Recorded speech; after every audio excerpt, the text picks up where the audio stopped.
stimulus. Okay. City council member. Despite the city's desperate need to exploit any available source of revenue, the mayor has repeatedly blocked council members' attempts to pass legislation imposing real estate development fees. It is clear that in doing so, the mayor is sacrificing the city's interests to personal interest. The mayor cites figures to show that in the current market, fees of the size proposed would significantly reduce the number of building starts and thus, on balance, result in a revenue loss to the city.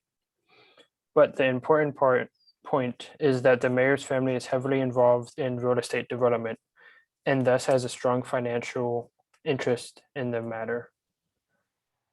Does this have a what's it called, subsidiary conclusion? Because it has thus in there twice, or at least two conclusion indicator words. It is clear that in doing so, the mayor is sacrificing The interest. the personal interest. Then, and thus on balance resulting. So would that would be considered a subsidiary conclusion? Yes, but the important point is that the mayor's family is heavily involved in a real estate development and thus have a strong financial. I think that the last one is kind of like a minor subsidiary conclusion.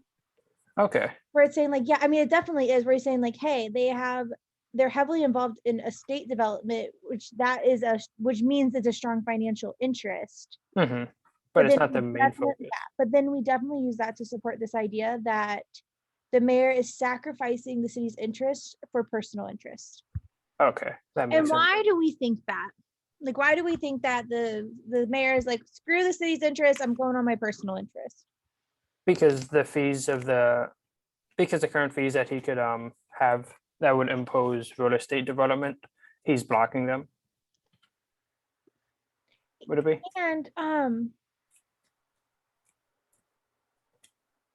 And also his family is heavily involved in real estate. Yeah. And does that have to be true? Like, does it, just because he's involved in real estate, does that mean that he doesn't care about the city's interests? No. Couldn't they both be true at the same time? Yeah. No, yeah. I think so, definitely. Mm-hmm. Because then kind of like the more buildings, the more real estate you would have, the more revenue you could potentially bring in. Absolutely. All right, so let's go ahead and dive into this one. The reasoning in the city council member's argument is flawed because the issue of the mayor's personal interest in the proposed legislation is irrelevant to any assessment of the mayor's action with respect to that legislation. I kind of like the issue of because this is basically saying is the mayor's personal interest irrelevant to any assessment? I feel like that's a little bit strong.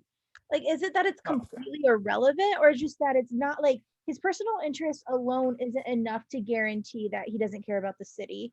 But I do think to say like his personal interests are irrelevant takes it too far. Oh, okay. Okay, that makes sense. Like, then. Okay, so that would take A away. Okay. The mayor's course of action being personally advantageous is not consistent with the mayor's action being advantageous for the city. Okay, so this is kind of saying that the mayor's is such a wordy answer. Yeah, so this is basically saying like the mayor's like personal interest isn't the same as the mayor's actions. I think what this thing is like the mayor being personally like wanting to have personal gains isn't inconsistent with the city having like they both can have advantages at the same time. Oh, okay. What our argument is assuming is like if he has personal interests, the city has to go down. Where B is saying like no, like they could be true at the same time. So I like B. Yeah, I like B too. Yeah. All right. So let's see about C. Okay. The council member's own absence of personal interest in the proposed legislation has not been established.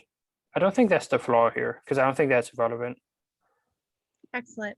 Then because that a person or a municipality has a need for something does not in itself establish that that person or that municipality has a right to that thing. They use that a lot of times here. No, I don't like D at all. Establishing that a person of that has a right to that thing. No, because that's not really the flaw that he's digging at here. Then E, the possibility remains open that the mayors need to avoid loss of family revenue is as desperate as the cities need to increase municipal revenue. No, because they don't talk really about the loss. And we're not saying like his like desire to avoid family loss is as desperate as their need to increase revenue. Like we don't say that or assume that anywhere. No. So, and we don't even know if they're going to obtain a loss. Okay. Yeah. So, okay. I see why B then is the strongest answer, even though it's extremely wordy. Yes. Awesome. I feel Okay. like